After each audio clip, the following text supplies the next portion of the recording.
بسم اللہ الرحمن الرحیم وما کانا لنفس ان تموت الا باذن اللہ کتابا موجلا، سورہ العمران آیت نمبر 145۔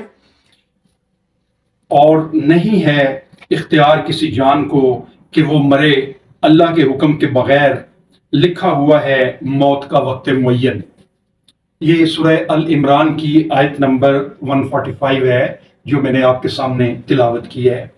اس میں اللہ پاک فرماتا ہے کہ موت کا وقت مقرر ہے اور وہ اللہ کے علم میں ہے۔ ہر بندے کی موت کس وقت آنی ہے اور اس کی زندگی کتنی ہے، یہ اس کے علم میں ہے۔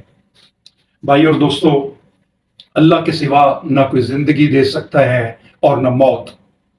یہ آیت مبارکہ ان چند آیتوں میں سے ہے جو مسلمانوں کو موت کے خوف سے بے نیاز کر دیتی ہے، جس کی وجہ سے مسلمان اللہ کے دشمنوں سے اس طرح لڑتا ہے کہ جیسے اس کو زندگی سے زیادہ موت عزیز ہے۔ وما علینا الا البلاغ۔